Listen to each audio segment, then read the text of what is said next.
दोस्तों, हिंदू धर्म में सबसे ज़्यादा प्रसिद्ध और पवित्र गाथा रामायण है। रामायण में इतने प्रकार के चरित्रों को दर्शाया गया है जिन्हें समझना आज भी बेहद मुश्किल है। मगर आज रामायण के ऐसे ही अद्भुत चरित्र के बारे में मैं आपको बताने जा रही हूँ, जिसका नाम आप कई हजारों सालों से सुनते आ रहे हैं, और वो नाम है मेघनाद, जिसे इंद्रजीत के नाम से जाना जाता है। इसीलिए आज हम इंद्रजीत के जीवन से जुड़ी कुछ खास बातों को जानेंगे। इसीलिए इस वीडियो को बिना स्किप किए आखिर तक जरूर देखिएगा। अगर वीडियो में दी गई जानकारी अच्छी लगे तो वीडियो को लाइक और शेयर करना ना भूलें। तो दोस्तों, क्या आप जानते हैं कि जब मेघनाद ने जन्म लिया तब वो बाकी बच्चों की तरह रोया नहीं, बल्कि उसने शेर की तरह एक जोरदार दहाड़ मारी। उसने स्वयं ब्रह्मा जी से एक वरदान लिया था, जिससे वो किसी भी युद्ध में जाने से पहले अगर अपनी कुल देवी निकुंभिला के मंदिर में जाकर यज्ञ पूर्ण कर लेता है तो उसे युद्ध में कोई हरा नहीं पाएगा। वो एक ऐसा महारथी था जिसने स्वयं नारायण रूपी श्री राम और लक्ष्मण को अपने नागपश्य अस्त्र में बांधकर शत्रु सेना में हाहाकार मचा दिया था। दोस्तों, जब दुष्ट रावण ने माता सीता को लंका में रखा था, तब प्रभु श्री राम ने अपनी अंगूठी देकर हनुमान जी को लंका भेज दिया था और कहा था कि सीता से कहना कि तुम्हारे राम तुम्हें जल्द ही लेने आएंगे। अब हनुमान लंका पहुंचे तो वहां पर उनका सामना रावण के खूंखार और ताकतवर असुर सेना से हुआ। हनुमान ने अपने पराक्रम और वीरता से उन सभी राक्षसों का वध कर दिया। ये खबर रावण को मिलते ही रावण बहुत ही ज्यादा हैरान हुआ और उसने क्रोध में आकर अपने बेटे अक्षय को हनुमान जी से युद्ध करने के लिए भेज दिया। अक्षय रावण का सबसे छोटा पुत्र था। उसकी वीरता देवों के समान थी।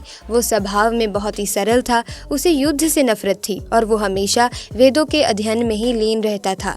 लेकिन वो अपने पिता के सामने ये साबित करना चाहता था कि वो भी एक योद्धा है और अपने पिता रावण की आज्ञा से 8 घोड़ों वाले कनकमय रथ पर सवार होकर हनुमान जी से लड़ने के लिए चला गया। हनुमान जी को भी पता था कि अक्षय दूसरे असुरों की तरह बिल्कुल नहीं है और उसे वो मारना बिल्कुल भी नहीं चाहते थे।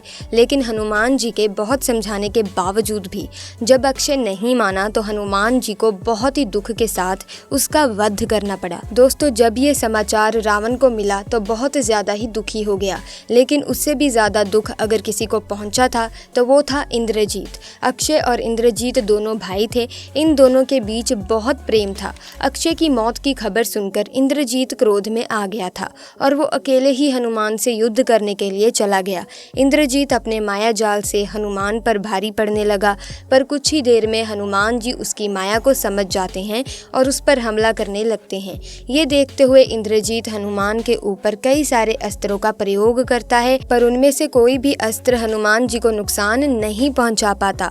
अंत में इंद्रजीत हनुमान जी पर ब्रह्मास्त्र का प्रहार करता है और वो उन्हें बंदी बना लेता है। इसी बात से आप अंदाजा लगा सकते हैं कि वो कितना ज्यादा बलशाली था। दोस्तों, इंद्रजीत को इतना ताकतवर और पराक्रमी बनाने के पीछे रावण का ही योगदान है। रावण शुरू से ही चाहता था कि उसका बेटा अमर और सर्वशक्तिमान बने। इंद्रजीत रावण और मंदोदरी का बड़ा बेटा था। उसके जन्म के दौरान उसका रोना ऐसा लग रहा था कि जैसे कि मेघ की गड़गड़ाहट हो, जिसकी वजह से उसका नाम मेघनाद पड़ा। दोस्तों, रावण मेघनाद को सर्वशक्तिमान बनाना चाहता था ताकि दुनिया में कोई दूसरा उसे हरा ना पाए। रावण चाहता था कि उसका बेटा परम योद्धा हो और अत्यंत ज्ञानी हो। अपने बेटे को अमर बनाने के लिए उसने सभी ग्रहों और नक्षत्रों को ऐसी स्थिति में रहने के लिए आज्ञा दी जिससे कि उसके पुत्र को उसकी इच्छा अनुसार जन्म लेने का अवसर मिले। रावण के क्रोध और शक्ति के कारण सभी ग्रह और नक्षत्र डरते थे। मेघनाद के जन्म के समय सभी ग्रह रावण की इच्छा अनुसार स्थिति में ही थे। सभी ग्रह इस प्रकार थे कि वो मेघनाद की कुंडली में 11वें स्थान पर आ गए थे। हालांकि शनिदेव ने रावण के आदेश को नहीं माना। वो मेघनाद की कुंडली के 12वें स्थान पर चले गए। इस पर रावण क्रोधित हो गया और उसने शनिदेव को बंदी बना लिया। दोस्तों, रावण ने इंद्रजीत की शिक्षा का दायित्व गुरु शुक्राचार्य को दिया था। किशोर अवस्था की आयु होते होते इंद्रजीत ने अपने कुल देवता निकुंभिला के मंदिर में अपने गुरु से शिक्षा लेकर सिद्धियों को प्राप्त कर लिया था। एक दिन जब रावण को इस बात का पता चला तो वो दैत्य गुरु शुक्राचार्य के आश्रम में पहुंचा। उसने देखा कि दैत्य गुरु शुक्राचार्य इंद्रजीत से कुछ करवा रहे हैं। जब रावण ने पूछा कि ये क्या हो रहा है, तब शुक्राचार्य ने बताया कि इंद्रजीत ने मौन व्रत रखा है। जब तक उसे वरदान नहीं मिल जाता तब तक वो मौन व्रत धारण करे रखेगा। इंद्रजीत अपनी कठोर तपस्या में सफल हुआ और भगवान शिव ने उसे दर्शन दिए। भगवान शिव ने उसे कई सारे अस्त्र शस्त्र, शक्तियाँ और सिद्धियाँ प्रदान करी। वरदान पाने के बाद इंद्रजीत एक बार फिर से एक दैत्य गुरु शुक्राचार्य के आश्रम में आ गया और उसने पूछा कि आगे क्या करना चाहिए। तब शुक्राचार्य ने उसे 7 महायज्ञ की शिक्षा दी, जिसमें से एक महायज्ञ करना बहुत ही कठिन था, लेकिन उन्होंने इन 7 महायज्ञ को पूरा किया। इससे उसे कई अस्त्र शस्त्र प्राप्त हुए थे, जिनमें से एक दिव्य रथ था जो उसके मन की गति से किसी भी दिशा में उड़ सकता था। साथ ही उसे एक ऐसा धनुष प्राप्त हुआ था जिसमें बाण कभी समाप्त ही नहीं होते थे। इसके अलावा उसे इन यज्ञ में से जो मुख्य शस्त्र प्राप्त हुए थे वो थे भगवान ब्रह्मा का सर्वोच्च अस्त्र ब्रह्मास्त्र, भगवान विष्णु का सर्वोत्तम नारायण अस्त्र और भगवान शिव का सर्वोच्च पशुपति अस्त्र। इन तीनों को पाने के बाद वो अपने पिता रावण से भी ज्यादा शक्तिशाली हो गया था। और दोस्तों, यही वो कारण था जो इंद्रजीत को रामायण का सबसे बड़ा योद्धा बनाता है। दोस्तों, देव असुर युद्ध के समय जब रावण के इंद्र समेत सभी देवताओं को बंदी बना लिया था और कारागार में डाल दिया था, तो उसके कुछ समय बाद एक समय सभी देवताओं ने मिलकर कारागार से भागने की कोशिश की थी, लेकिन इंद्रजीत ने पीछे से अदृश्य रूप में अपने दिव्य रथ पर चढ़कर देवताओं पर हमला बोल दिया था। देव सेनापति भगवान कार्तिकेय ठीक उसी समय देवताओं की रक्षा के लिए आ गए, लेकिन इंद्रजीत को रोक नहीं पाए। इंद्रजीत ने न केवल देवताओं को पराजित किया, बल्कि इंद्र को अपना बंदी बनाकर वापस लंका ले गए। जब रावण जागा और उसे ये सारी बातें पता चलीं, तब रावण और इंद्रजीत ने ये निश्चित किया कि वे इंद्रदेव का वध कर देंगे। लेकिन ठीक उसी समय भगवान ब्रह्मा जी लंका गए और उन्होंने इंद्रजीत को आदेश दिया कि वो इंद्रदेव को छोड़ दें। इंद्रजीत ने ये कहा कि वो ये काम केवल तभी करेगा जब उसे ब्रह्मदेव अमर होने का वरदान देंगे। लेकिन ब्रह्मदेव ने ये कहा कि ये वरदान प्रकृति के नियम के विरुद्ध है, परंतु वो उसे ये वरदान देते हैं जब वो कुलदेवी निकुंभला का यज्ञ करेगा तो उसे एक दिव्य रथ प्राप्त होगा, और जब तक वो इस रथ पर रहेगा तब तक कोई भी उसे नहीं मार पाएगा। लेकिन एक बात का ध्यान रखना होगा, लेकिन अगर कोई उसका कुलदेवी निकुंभला का यज्ञ बीच में ही खराब कर देगा तो वही उसकी मृत्यु का कारण बन जाएगा। दोस्तों, इंद्रजीत का ये पराक्रम हमें रामायण के युद्ध में भी देखने को मिला है। रामायण युद्ध के दौरान कुंभकर्ण के बाद रावण के पास केवल उसका एक ही पुत्र इंद्रजीत ही रह गया था। उसने इंद्रजीत को आदेश दिया कि वो युद्ध भूमि में प्रवेश करे। इंद्रजीत ने अपने पिता के आदेश पर सबसे पहले कुलदेवी माता निकुंभला का आशीर्वाद लिया। उसके बाद रणभूमि की ओर चल पड़ा। जैसे ही युद्ध आरंभ हुआ, एक एक करके सारे योद्धा इंद्रजीत के हाथों वीर गति को प्राप्त हो गए।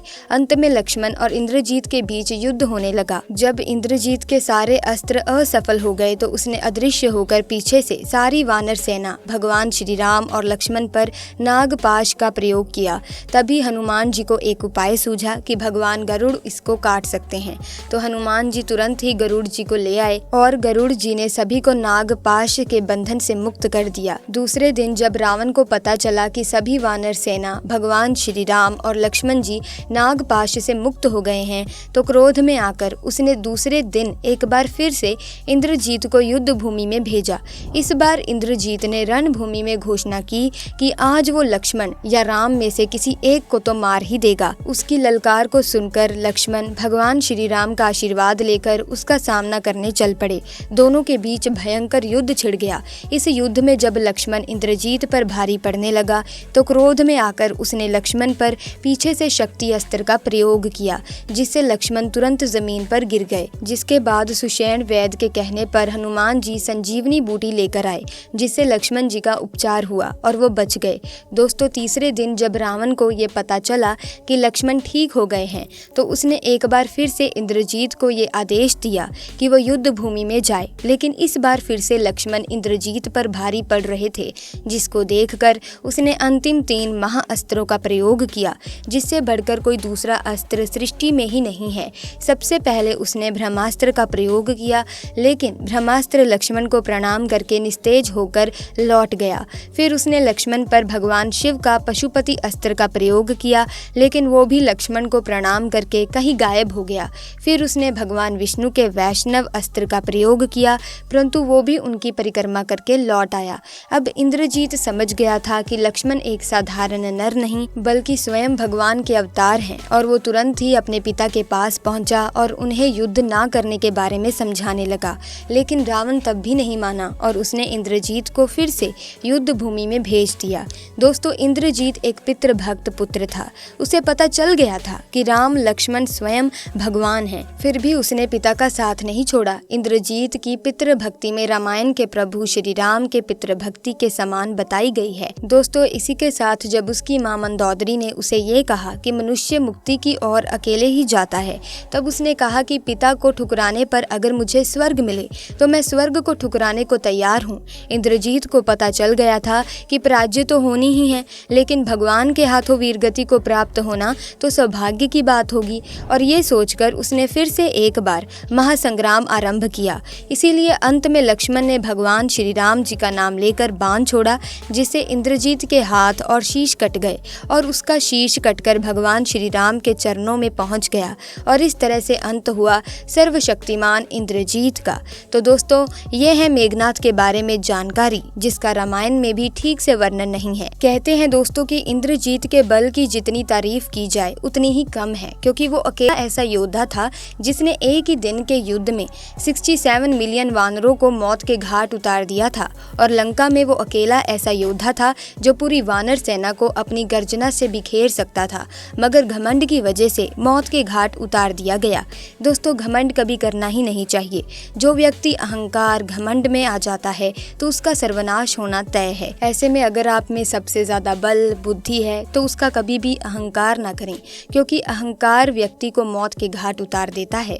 ऐसे में दोस्तों, आज की वीडियो में बस इतना ही। मुझे उम्मीद है कि आपको ये वीडियो काफी अच्छी लगी होगी और मेघनाद के बारे में जानकर आप भी आश्चर्यचकित हो गए होंगे।